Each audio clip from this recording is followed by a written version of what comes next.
Greetings, everyone, and welcome to this 25th session of Hereticus. We've reached a quarter century, and yeah, that's pretty damn cool, I think.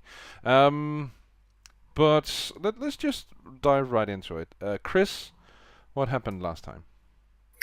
What happened last time on Hereticus? There was some banter on the way back to Scintilla regarding Medea and her lack of ability to feel any pain, Accolon getting a new arm. Accolon had a bad dream, which he saw the various artifacts we've been collecting causing the destruction of Scintilla. And he brought this to the attention of Sister Francesca, who decided to take the initiative and made the executive decision on behalf of the Acolyte group that it was best that these things not come together, and so we would try and get in contact with a higher authority than even that which we answered to within the Inquisition. And this was something that Accolon and eventually both Medea and MacDeacon Prudentia agreed with. So through Watch Sergeant Enoch of the Death Watch, who had joined us on the mission to the Piety of Seth, we contacted the Lord Inquisitor of the Sector, whose name escapes me. Caden. And say again? Caden is his Caden, okay. Not like the god from Pathfinder, then. Nope. No. That would be very weird. Yep. But we spoke with him, and although he did say that obviously there was precedent for what we did to be, punished under certain inquisitorial law and imperial law in general. He felt that we'd taken the wise and prudent course, and so we were, by his authority, reassigned to join the Death Watch unit under Watch Sergeant Enoch and return with them to their Watch Fortress, the name of which also escapes me, despite having watched the recap less than half an hour ago. So, good memory on my part. I'll do some names after the recap. Yes, if you could put, you need more handouts, man. Well, actually, it is in the journal entry. Is it? Is it? Yep. Whoops. You need more handouts. Well, Is if the you Imperial looked at the Inquis- handouts, you would know that it's there. That's not it. I don't see it. Oh, I understand why you don't see it. Okay, so it's there, but it's not visible to us. It is now. How dare Watch Fortress Glorian. Thank you for that brief interruption on my behalf. Head there. But before we head there, our group has split into two, with Accolon. I think it's Accolon, right? And Sister Francesca making our way up to the Imperator Inquis, the cruiser that we've travelled on, which will take us to Watch Fortress Glorian. While Medea and Prue stay on Scintilla just a bit longer in order for Medea to reach her rugrats, inform them that it's in their best interests and for their continuing health if they find and get themselves on a pilgrim ship and get the hell out of Dodge to some other planet and try and live a full and happy life in the light of the Emperor somewhere else. Yes. And we're going to help them get there because they don't have much authority on their own. I'm about to say, we're not just going to tell them to get lost and then leave them to it. That would perhaps be a little Hey, bit... go there! But okay, bye. Yep. But basically, that's where we left off with Yes. the game taking a surprising and interesting turn, and now we've got to quickly tie up a loose end before we continue on to this final third of the planned campaign as it stands. Indeed. On the upside, we always keep Heine on his toes because it's like, hey, I have now played. Oh, you did. Okay. Scratch that. And yeah, as I see it, that's a good thing because We are players after all. yes, indeed, and that Being just goes to predictable is boring. Yep, and it just goes to show that you aren't just following the rails that I'm setting forth. You're making your own decisions, and will shape the campaign after that. So We're going off road. Woohoo! indeed. Screw your rails. Indeed. Okay, cool. So, a few things before we get started. The Watch Fortress is named Watch Fortress Glorian, and the observant viewer, who's also into Death Watch, the other Warhammer 40, or one of the other Warhammer 40,000 role-playing games, might see the artwork for that and think, that's not Glorian, that's Watch Fortress Erioch, and that is indeed the case. But I've stolen the artwork, and I do think that quite a few of the Watch Fortresses are built to a specific STC. indeed. So it would probably look pretty identical anyway. It's mostly. like Imperial star stations. The ones orbiting planets and so on also tend to look pretty uniform. So they do. I mean, on a meta level, that makes sense in terms of the narrative being one of where everything is designed and built to STCs. There's no innovation within the Imperium, and on a physical level, in terms of Warhammer 40,000, the game, it then makes sense why you have hordes and hordes of identical miniatures painted up. Indeed. So then there's the battlecruiser that you are going to that's going to be transporting you to that Watch Fortress, which is the Imperator Inquis. And for the geeky among us, it is an Armageddon class battlecruiser, and it is an inquisitorial battlecruiser, because, as we know, the Death Watch is basically inquisitorial Space Marines. And its sole purpose, this massive battlecruiser with thousands and thousands of workers manning it, its sole purpose is to transport the kill team to and fro, and now you guys. Other than that, it's also worth, just for the interested listener out there, because we do have an absolute Navy nut on this group in the shape of yours truly. It's worth pointing out that a battle cruiser obviously is larger than a heavy cruiser. A heavy cruiser being the largest, as I remember, the largest actual statted ship in any of the Warhammer 40k games. And that has a crew complement of 50,000 men. Yes. So this ship is more than 5 kilometers long, probably about 7, and would have a crew complement of somewhere around 70 to 80,000 men. Indeed. Just to transport around a kill team. That should give you an idea of just how important they're considered. Yes. Exactly. Now I'll return you to your regular scheduled program. Cool. But yes, that's it exactly. It boggles the mind how massive these starships are. That's a decently sized city. Yes. Pretty much.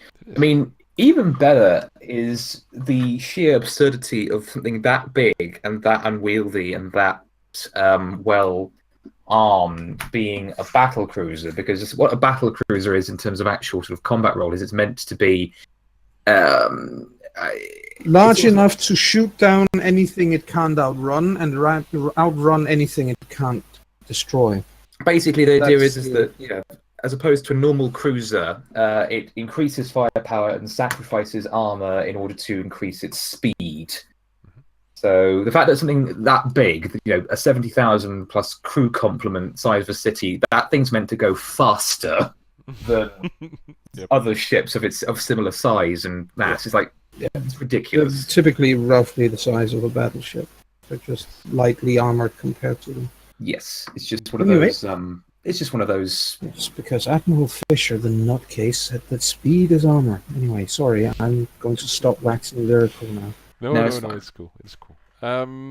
Okay, cool. Well, so I think we'll start with names. Medea and Prue, as they head on down into the underhive of Hive Sibyllis. And so you basically reach your destination, which is where Medea assumes that her rock rats are located, and indeed they are. And when you guys reach the Rugrats, they are at first, of course, delighted to see Medea again, but that delight is quickly replaced by apprehension and fear, as she is accompanied by Prue. And 2 metal buggies. Yep, indeed, and 2 cyber mastiffs, and they look at Medea questioningly, waiting for her to explain how this tin can is accompanying her. Huh? Ugh, don't do that. She's not dangerous. Yet.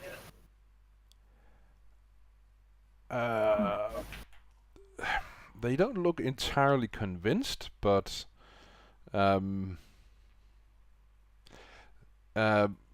She's they here with me. they do let down their guard somewhat. And I forget his name. I need to find the names of the Rugrats. Egor. Is he the boss man at this point? Yeah, Kelso was taken. She was. Okay, well then he's doing the talking, and he's saying, so Medea, are you here for good now? And every single one of the Rugrats just stare up at her, hope in their eyes. She saw us deeply. Last time I was here, I told you that I couldn't be. Yes, you did, says Agar. But I mean, we miss you, you know. I know. Well, if you're not here to stay, why have you come? Because you need to get off Scintilla.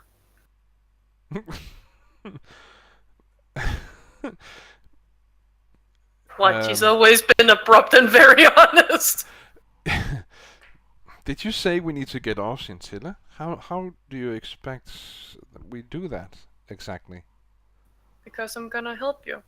And you're actually gonna lead a very good life with tons of food. And all the help you need. This is why I stuck with the Inquisition. To make sure you have a good future.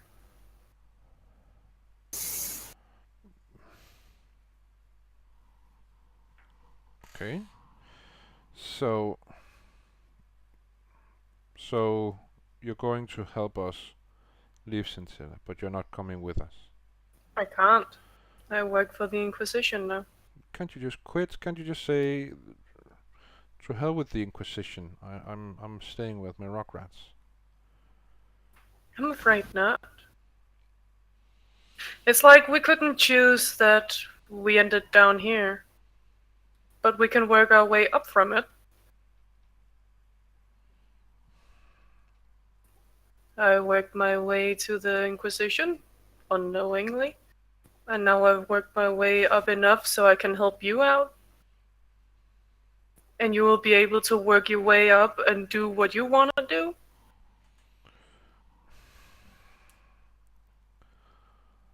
I suppose. I mean, you're 18 years old now, Agar. Yeah. Yeah.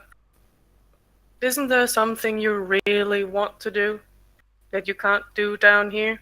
I don't know what there is to do. I don't know what there is beyond this. And he indicates. He waves a hand as if to indicate the entirety of the Underhive. Medea nods. Me neither. But the world is huge out there. And if you get out there, you learn about it and you find out what you want to do. Then it's no longer just surviving.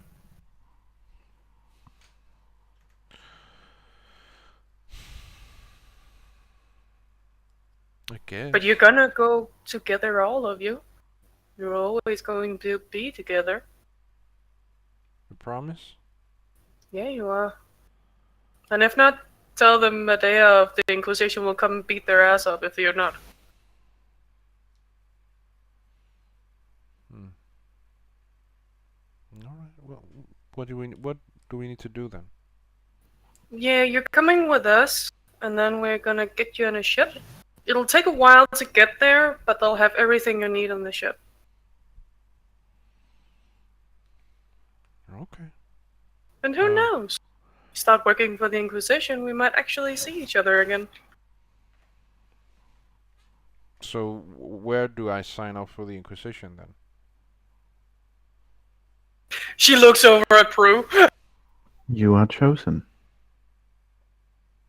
Yeah, you have to show that you can do things that the Inquisition needs. Just like I did. I didn't even notice that they were looking. So you have to have some kind of talent then. You have a lot of talent. I mean, I trained you, didn't I? Yeah, Kelsa had a talent. you train me to survive. Exactly. And that was enough for me. Who knows? If you really show what you're good at, then you might actually get to work for the Inquisition.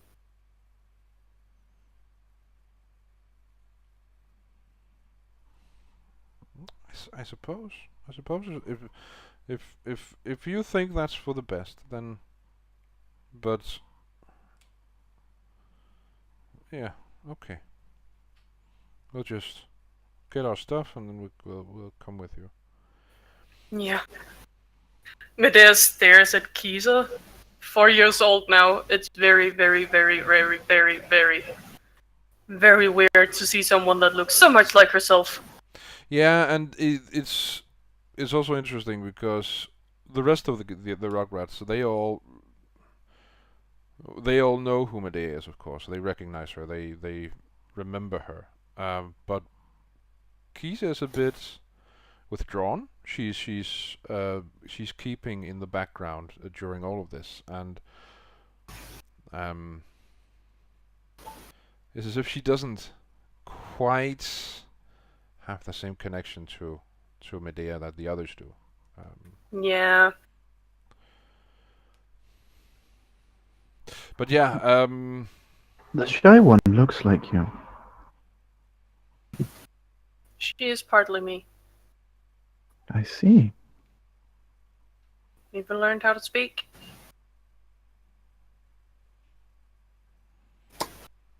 does Medea ask that Yeah. to Kisa? Yeah. She is, of course, going down and smiling, actually. I think the biggest difference between Kiza and the others is that she has the same very, very dark skin as Medea. She looks from Medea up to the eldest of the remaining girls, Kiandra. And Kiandra says, "Well, go on," and she looks back at Medea and says, "I do." Medea's smile's even wider. It's very good. Thank you. You've gotten big. Thank you. You've done good, Kiandra. She beams with joy at the compliment, and she says, well, We'll have. you weren't here, so I had to step up, as they say. You did very well. Thank you. And Medea, Yeah, Prue? do you know if the shy one is also unreceptive to pain? She isn't. Oh. Delightful. That shouldn't prove an issue then. Yeah.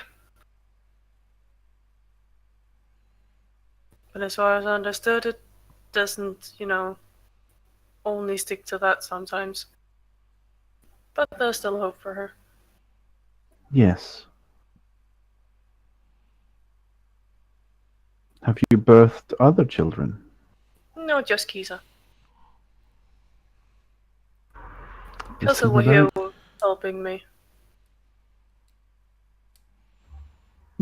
Your similarities are quite striking. Yeah. Luckily, she took after me, not her father. Who was her father? So I don't know. He's dead now. Who cares? I suppose he could not help you raise the child then. I didn't want his help. I am sensing a darker story here. Yeah. Let's just say others haven't tried since, because I dressed his innards all over the place. As a warning to anyone else. An efficient means of deterrent. Right in front of the kids. Well, they are Underhive children. Yes. They've probably seen that sort They've of thing. had so- the exact same upbringing as Medea. Yep. They've seen and heard and yeah. Yeah. Basically, the kids here have had the same upbringing as Medea until Medea found them.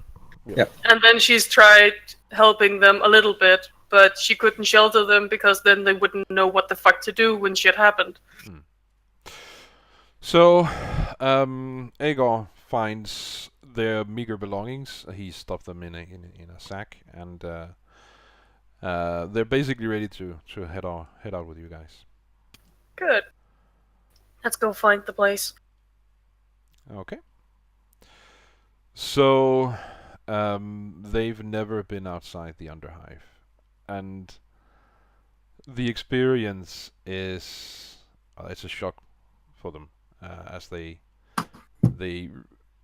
reach the lower the lower mid hive, Yeah. where there's something resembling daylight and I won't say Civilization. fresh air, but Fresher air? fresher air, yes. There isn't the constant smell of rot all the time. No, just it's Sometimes. it's metal and smoke and Noise. noise. Yeah. But the Underhive is also very noisy. So I guess this is maybe a little less noisy? Or noisy Or in another different kind. way? A different kind of noisy. Yeah. Exactly. And so it's relatively slow going because every few meters one of them stops up and gawks at this or that that they've never seen before in their lives and don't know what is. So, Medea doesn't mind. She lets them take the time and holds their hand if they need it. Prue will be happy to provide information. okay, so this is a long trip because Hypsibilis is a very sprawling place, and so at some point they kind of get used to Prue's presence, and I think especially Aegor asks questions that she can answer. She will, honestly, and in as much detail as they want. I imagine the first time he sees the sun is like, when Medea will say, "No, I know what it looks like. It's not a light bulb." I was surprised too. I think, in fairness, he won't be able to see the sun until he gets to the landing platform because the middle hive is still. This is true, but he is going to get there. Yes, eventually yeah. he will reach a point where the sun becomes a thing, and so yeah, I think it might actually be. It's a good thing that they spend a lot of time in some in between situation where there is the idea of daylight or at least light, and before they are introduced to the actual sun itself and sunlight. And eventually, you do reach a shuttle platform where you can get into a shuttle and get to the spaceport. And eventually, you do reach the spaceport, and it too is absolutely alive with activity. Untold thousands milling about, doing their business in the spaceport, waiting for transport or having just arrived from off-world, or whatever the case may be, workers working in the spaceport. And so what is the plan here? Is it to basically send them off with to a pilgrimage or something to that effect? Yeah, to Sister Francesca's home planet. Her parents, where her parents were sainted. Yeah. Okay. She's from her home planet is Talarn, but the planet where her parents died and were sainted. That's the idea anyway. Okay. Cool. Yep. The point, of course, being that pilgrimages can potentially take a couple of years or several years to get there, and it's not a return trip. But once there, they will be in a place where they have all the opportunities in the world, and while they are en route, they have a chance to actually, get to learn a few things that might serve them when they get there. Yeah, and learn about the Imperium. Indeed. Yeah, cool. So that's absolutely a thing. It'll take a while because Yes. a ship to that exact location doesn't leave every half hour or so. It's going to. No. The name of the planet, I just looked at the backstory that Jen created for Francesco. It's Parchis 8. Cool. So yeah, it's going to take a while, but if you're willing to wait, then eventually. Oh, Medea is. Okay, and Prue is as well. Yes, this was what we set out to do. Mm-hmm. Keep an eye out for dodgy folk who might seek to do you in. Plenty of dodgy folk in the spaceport. I imagine I look like something they don't want to mess with most of the time. Yes, exactly. That she's a very good deterrent. There is no question of that. But if she isn't doing it on her own, then there's the big pooches. Also, and more than that, she is, as a tech priest, to most people's eyes, she's just another tech priest. They're scary, but it's difficult for most people to tell them apart because they're mostly machine anyway. Yeah. Whereas if Francesca had been there, for example, she would be a lot more recognizable because she still has a face. Yep. Yes. Exactly. Cool. Well, eventually, you are able to send off the rock rats to their new destiny on some distant planets. What kind of deal do we make with this ship? Because that's part of the reason Prue came along, was to negotiate. Well, or demand, I imagine. So the thing is, there's not really much in way of negotiation. They just accept them on board. Prue knows though, and Medea probably also knows this because she has spent time on Imperial ships before, that they'll be working their asses off until such a time as they reach their destination. They'll basically enter the workforce on that ship, and But they will be fed.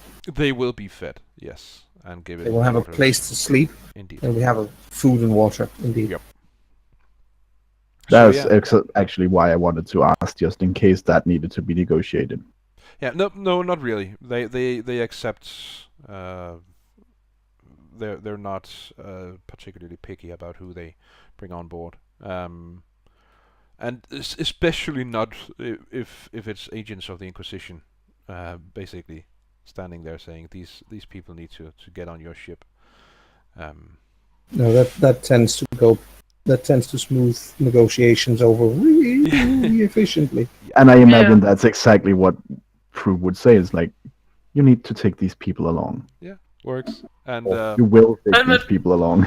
And I'm pretty sure Medea will have added, and you will let them stay together if that's what they want to. there is. They're small, so that would make sense. They would probably be working in roughly the same area anyway, because Yeah. you know. Yeah, but I'm mostly thinking about Aegor. He will be 18 now. Yeah, but he's still probably not exactly a huge 18-year-old.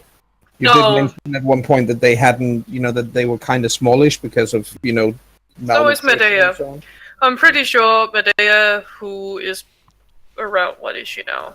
She would be just 19, but she will probably look like she's 16 or something. Yeah. And the thing is also that during the journey to I forget the name of the planet again.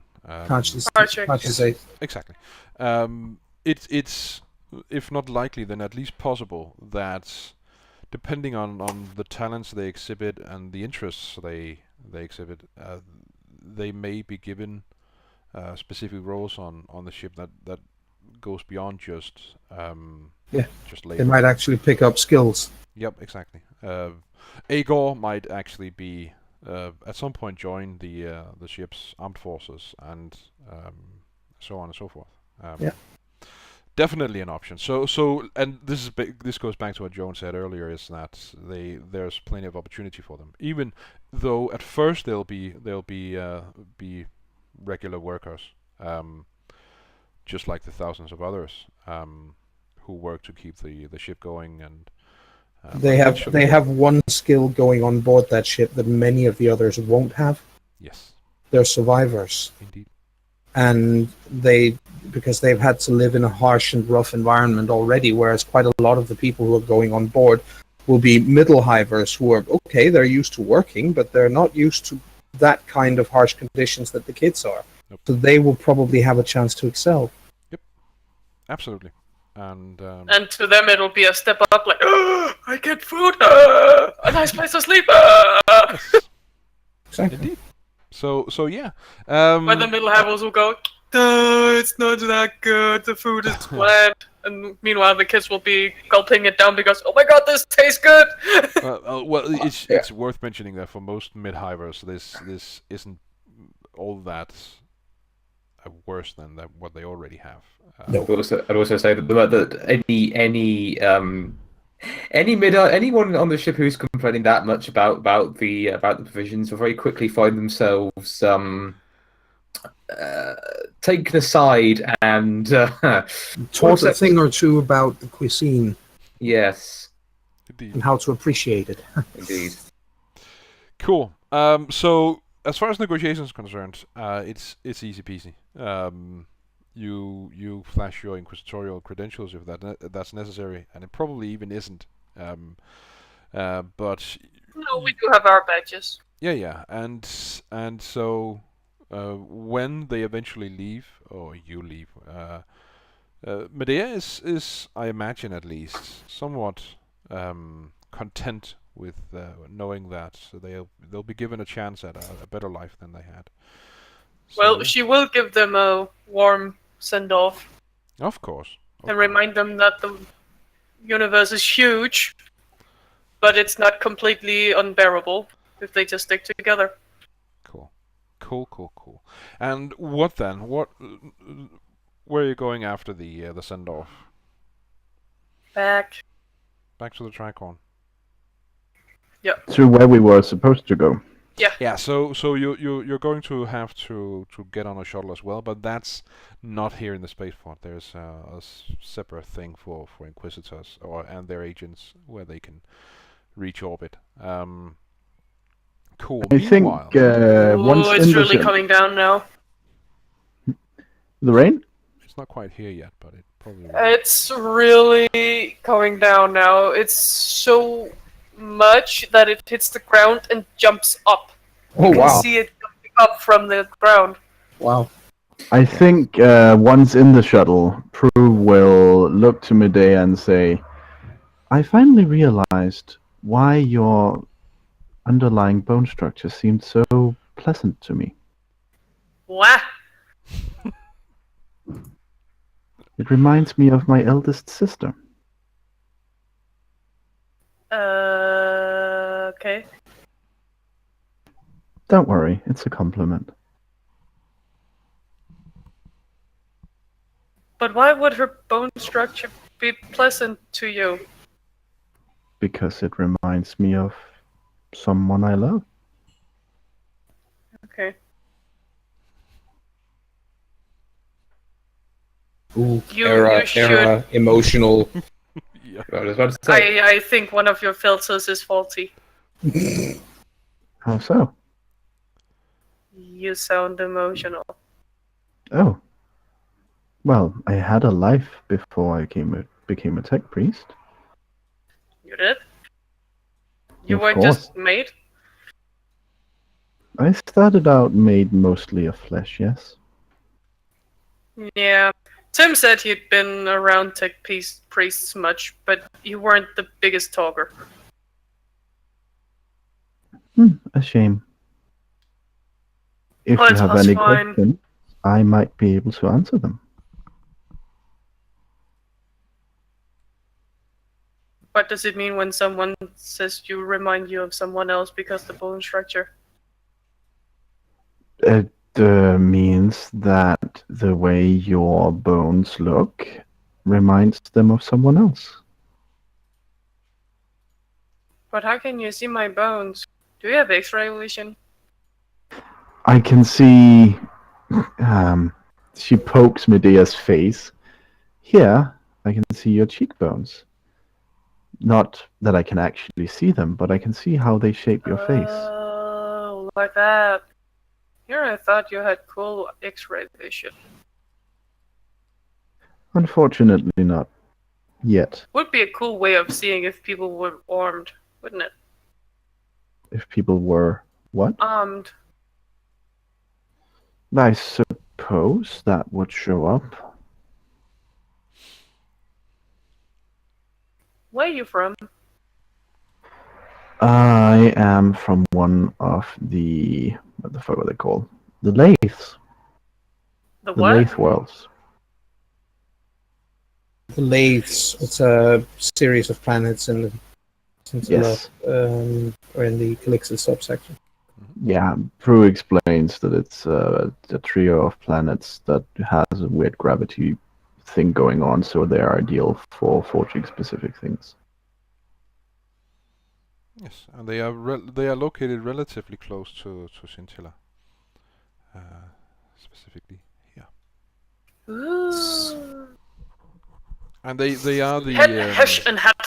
yes, they are the that's where the tech priests of the Calixus sector are based out of. That's their Yeah, she main did say it was the place where system. the specific things were made, so. Yes. Cool. So you head on up to orbit. Meanwhile, Sister Francesca and Akalon, you've already reached orbit, and Yes. the Imperator Inquis, and you are welcomed aboard, of course, by the Watch Sergeant Enoch.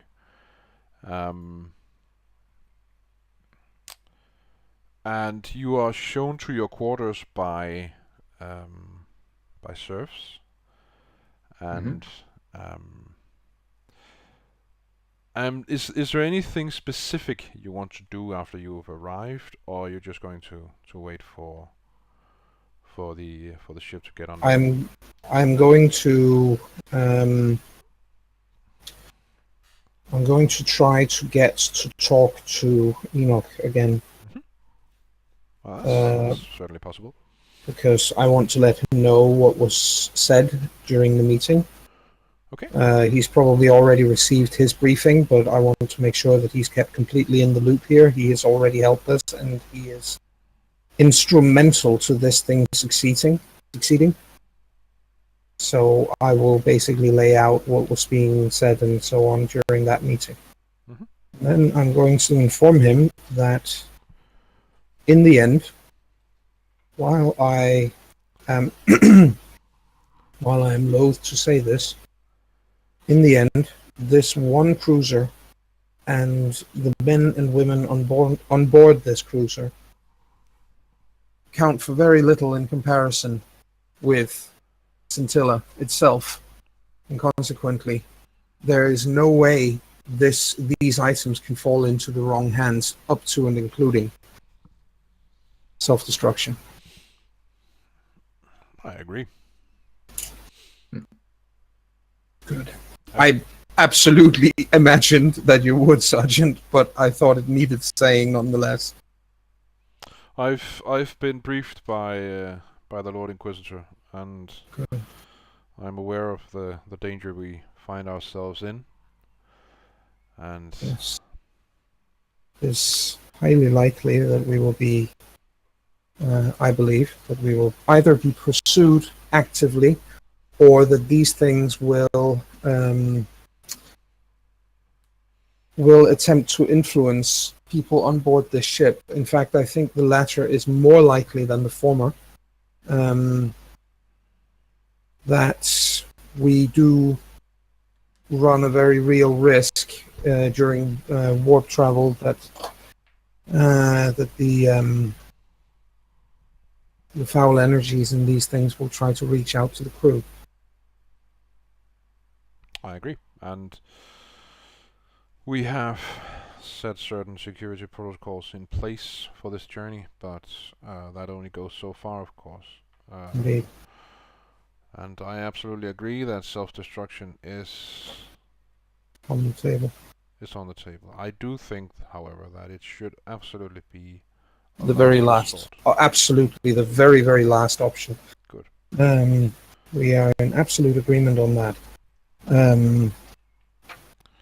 That said, obviously, our team are not Adeptus Astartes. We stand head and shoulders beneath you and your brothers in terms of actual fighting ability. There's no denying that. We do not compare, because nothing compares to the Adeptus Astartes. But it should still be said that we do intend to lend what strength we have in any way necessary. Of course, that is the Lord Inquisitor's wish, and Yes. besides that, I don't think you would be on board this ship if you weren't capable combatants. So if it does come down to it, we'll stand side by side, and Absolutely. Well, and defeat it will the be an enemy. honor. Good. It will be an honor for us to do so, and we shall do our very best. Indeed. I take it you're still a couple of agents short. Yes, they should be here within a reasonable time frame. I expect, at the very least, before the ship is done resupplying and getting ready to leave. Excellent. Well, as soon as they do arrive, I've been ordered to give you guys a full briefing of what's going on, including the information you haven't had access to previously. Thank you. And the Lord Inquisitor has informed me that while you are not Inquisitors yourselves, you are to be afforded as much privilege as if you were. Those were his words. And so we do not outrank you. Very well. Thank you for letting us know. Indeed. Well, we'll await the arrival of the remaining agents, and then we'll get down to business. Well, in that case, Francesca basically spends her time split between praying and reading up on anything that she might still not have been able to devour concerning these strange happenings in the ship's what is it called, libraries. And one thing, seeing as we are now to be afforded the same privileges as actual inquisitors, I imagine that there are going to be some hitherto secret and locked away files that I can now access. Yeah. So that's what she's going to spend her time on, because knowledge is power, guided or hide it well. Yes, indeed. Cool. Yes, and the thing about the Imperator Inquis is that it's basically one big chapel, in a sense, because Yes. it's filled with all sorts of smaller and bigger chapels and cathedrals dedicated to various saints of the Imperium, and of course also to to to um, to historical figures who are relevant to the Death Watch. But I think I think for the first time in her life, her she's actually going to send a prayer in the direction of her parents and ask them to intercede with the God Emperor. That is Cool. probably that will be the first time in her life that she actually does that. Cool, sweet. So how does that make her feel after she's done it? Does that fill her with? I think it gives her a sense of peace Mm, that she's reached a point where she doesn't, where she can actually do that, and it feels right and proper to do so, and not just like she's kind of overstepping her bounds in some ways because she's not supposed to, because they belong to the Imperium as a whole now. cool, cool. So what about Akalon? What does he do as they await the arrival of the others? Good question. I'm not sure what Akalon can do in terms of practical, helpful things, apart from perhaps just check over any gear we might have that needs checking over while everyone's doing their thing. But I think he'd also be devoted himself to prayer. He would actually be not quite the same as Francesca, because he doesn't have didn't really know his parents, and everything he considered sort of his life and his family were on Piety of Seth, and they're all gone now. They've all been burned away. Yep. So his prayers are to the Emperor guidance, there to ensure the safety and survival of his team. And obviously, he speaks about how if he might give his meager life to save theirs, then he would gladly do so. But he also, crucially, a few of his prayers to the Emperor are to renounce his ties to his homeworld, essentially, because his homeworld is gone. His homeworld is dead. He can no longer afford to feel a connection to it. So essentially, he renounces it. He's no longer considers himself of the Piety of Seth. He considers himself of the Inquisition, essentially. So he's made his peace. Well, he's not really made his peace with the trauma of the Piety of Seth. He has excised the trauma of the Piety of Seth in the most absolute way possible from himself. That is actually really, really cool. Yeah. He's repressed it. Mm-hmm. Cool. So for both Sister Francesca and Akalon's, it is there is a sense of peace and I won't say accomplishment, but Fulfillment. fulfillment is an excellent word to use in this case. That's at least how I understand it. Yeah. Cool, sweet. Eventually, Medea and Prue, you arrive at this battle cruiser as well, and you are also welcomed aboard. You are actually also greeted by the watch sergeant Enoch, and you are also shown to your quarters, and given some time to settle in before the serfs who show you to your quarters inform you that your presence is requested by Watch Sergeant Enoch. And assuming you don't object to this or anything to that effect, you are indeed guided to a chamber somewhere within this battle cruiser, where Sister Francesca and Akalon are already present, because they've also been summoned. Yes.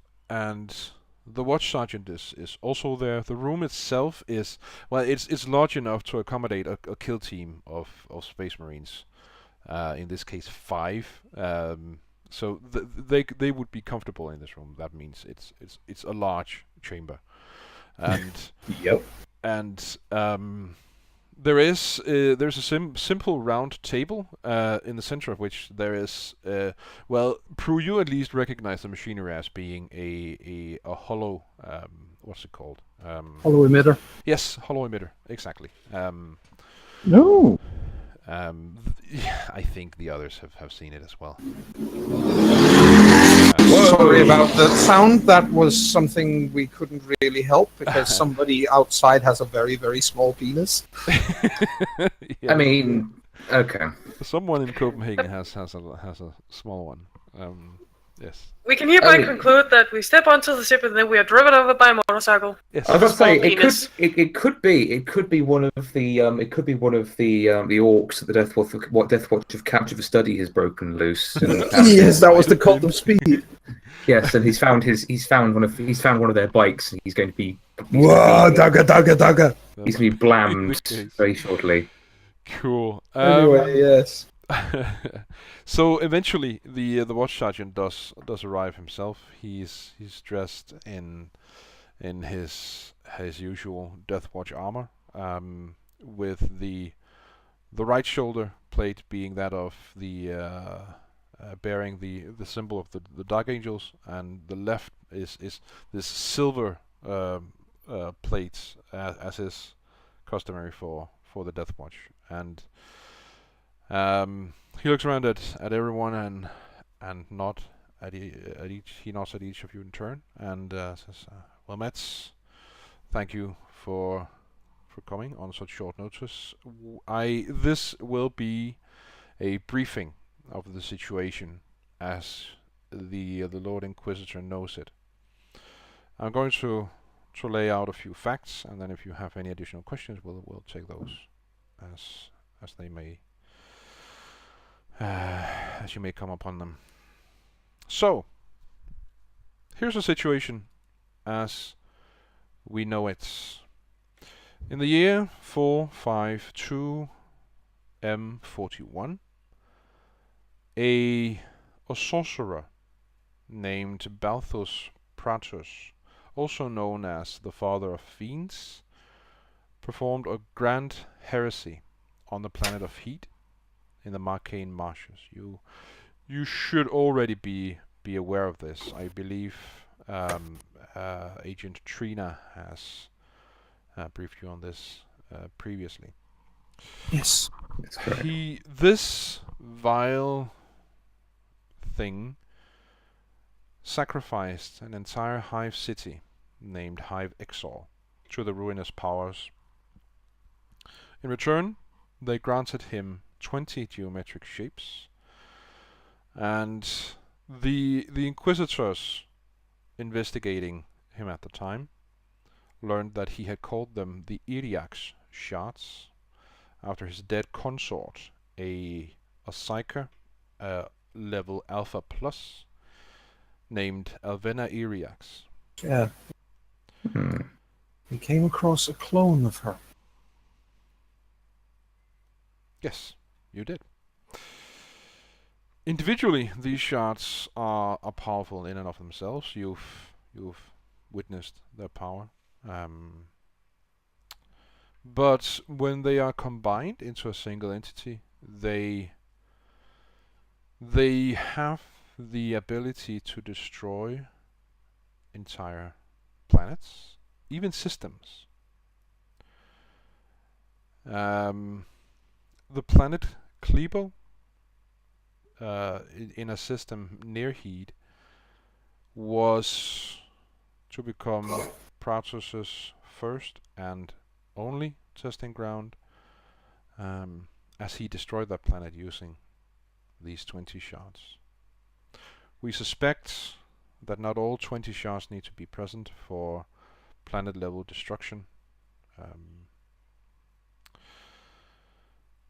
Of course, when the Inquisition learned of this, and as soon as their investigation left no other route for them to take, they ordered exterminatus on the planet Heat, which is the planet where this sorcerer performed his vile acts of murder and mayhem. The hope was to destroy the sorcerer. They had intel that he was on the planet, and they were desperate enough to order exterminatus. Unfortunately, they were only partially successful. Praetus' death has never been confirmed, and as it now turns out, only some of the shards were destroyed. Before the exterminatus, before the viral bombing of the planet, inquisitorial stormtroopers were sent to the planet to do some surgical strikes to destroy these shards before the viral bombing itself. As you are well aware at this point, they weren't entirely successful. Eventually, they released the Life Eater virus onto the planet, and Planet Heat is no longer an inhabitable planet. And with this, he basically fires up the holo emitter, and you guys see this grainy, old pict of an extremely gaunt man. Some might also almost call him skeletal in appearance, wearing black power armor. Oh joy! And the thing is, Akalon doesn't see this gaunt man. He sees a skeleton wearing ancient plate armor. Black, of course. By the Emperor, that's him. I expected as much from what I just heard. That's who. Watch Sergeant Enoch ask that very same question. The skeleton in black armor from my visions. That is what I see before my eyes. All right. Well, that is the sorcerer Bathos Praetus. Or was this picked is. One question, Heine, out of character. Yes. We got a date for when these people set foot on the on the planet. When this happened originally, when he was destroyed. How many years ago is that? Well, the date I've given you so far is the dates the Father of Fiends performed the Grand Heresy.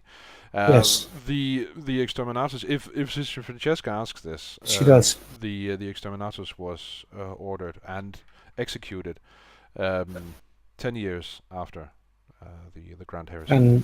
And that is how many years ago out of character? We are currently in 982, so if I am to do like 500 years.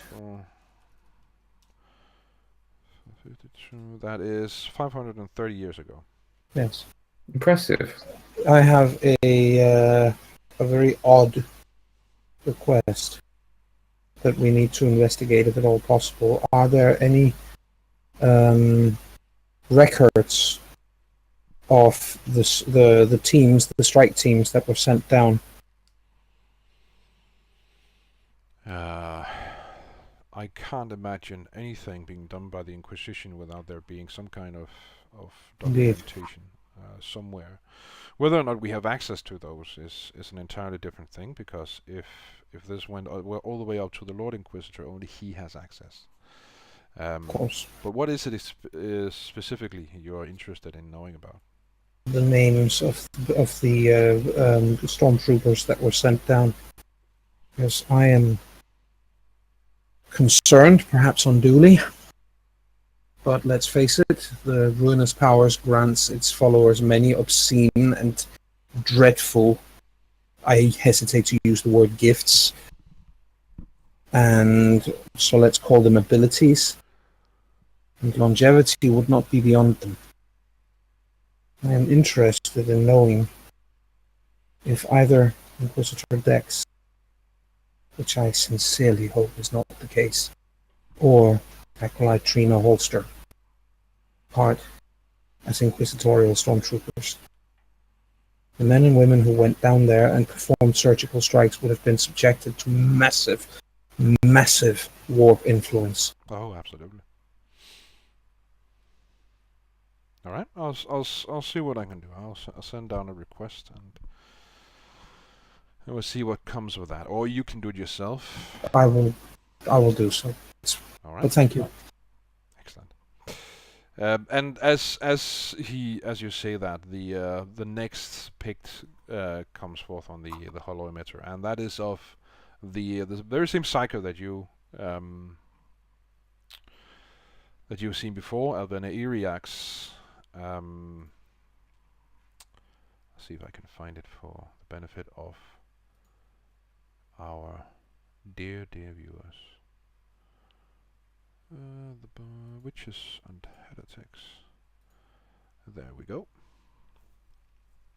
And basically it's an image of her alongside the Gaunt Man, Balthus Pratus, and Do we know, for the record, what ruinous power these traitors worshipped, or was it a more general thing? The Father of Fiends wasn't particular in his requests. He performed the ritual invoking the names of a multitude of powers, including all four of the great ones. That, of course, only makes the urgency of our mission all the greater. Oh, I agree. All right. Do you have any more questions? Not from me, no. Okay. He looks at the rest of you in turn, and assuming you don't have any questions, he shuts down the hollow emitter and. Not currently. All right. No. If you find yourselves having questions after this meeting, feel free to find me. Just follow the voice of the sound of bolter rounds. That should be where you can find me. And with that, he leaves the chamber.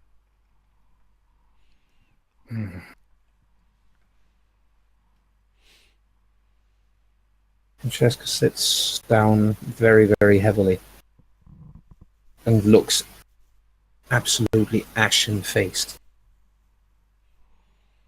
I should be very interested in hearing what you find out. I will let you know, I promise. I am somewhat overwhelmed by the authority bequeathed upon us, the rights and ranks and privileges of an inquisitor. Wait, what? Is an awesome, awesome responsibility. But what? The Lord Inquisitor has bestowed upon us the privileges that come with being of inquisitorial rank without actually bestowing inquisitorial rank upon us. For the duration of this one mission.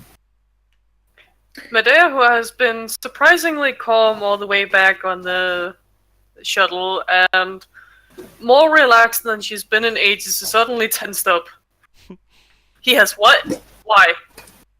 You seem tense, Medea. Seriously? No. He has done so because this mission is that important. Yes. Because what we are now doing is that vital. We just heard what happened when these things were first brought together and conceived. It destroyed a planet and resulted in the exterminatus of another. So 2 planets were stripped entirely bare of life because of these things. Like the city block we had erased.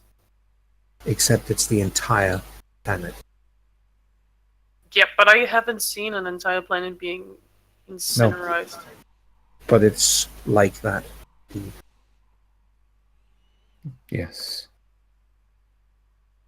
So if you look out through the windows over there, Francesca says and gestures to, I imagine that there are some, these cathedral-like windows somewhere. Yep.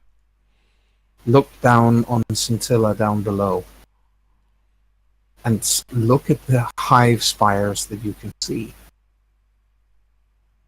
Now, if you imagine that what we did to that one little area with those 5 million people in it, that constitutes less than a half of 1,000th of the people living in that hive alone. And imagine all those lives snuffed out in a matter of moments.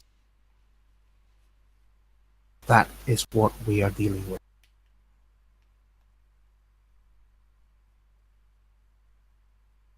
Medea doesn't seem to realize the magnitude of this. She looks rather confused. It's weird. This isn't it. Well, Seems very unreal. Yes. This is a large and very strange galaxy we inhabit. Yes, indeed. Yeah. The I'm Emperor just happy protects. the rock rats are off, Scintilla. The Emperor protects. Excellent. I'm glad to hear that they will. That have a is chance. very good news. I'm glad to hear it too. Some good comes of this in that case. Whatever else may happen, at least a small group of children saved. Yes. I think. Also, it doesn't seem like Kisa is looking weird. More than I do. I mean, I spotted no obvious mutations, which is good. and she does not seem to have the same mutation as her mother. No. She's always been able to feel pain. Perhaps then the Emperor saw fit to grace your daughter with all the best of what you were, Medea, to give her a chance. Oh, I hope not. I hope she won't turn out like me.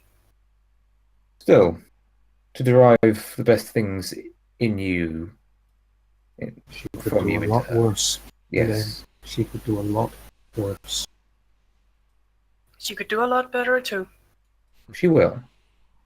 As long as she doesn't take after her father, then I'm good. Francesca goes at that point, goes over and stands and looks down upon the planet and just tries to fathom the magnitude and the scope of everything that is happening right now. And again, her face has the pallor of ash. And it's, I think also at this point it might become apparent to at least to some of you that this mission is by its very nature open-ended. No, there's a very definite end game to this. Either we die or the planet die. Yeah, but in the sense that you were sent along with these space marines to protect these shards, and until either the enemy, the end game being either they are destroyed or the enemy gets a hold of them, or either that you die defending them, or you live on to be old people guarding these artifacts from the enemy. I think with that we'll take our first break. Oh, Yeah, I was going to say, because it's like we were discussing, have we taken the break? No, I said no break. And then you said it'll be worth taking a break soon. We have gone on the hour. And then I just affirmed that, yes, we have. Oh, sorry, I thought you meant we have taken a break. I was like, have I missed 5 minutes of my life? We've gone missing or something? No, No. I hope not. That's happened to me. It's not funny. No, it's not. We'll take our first break and then we'll be right back.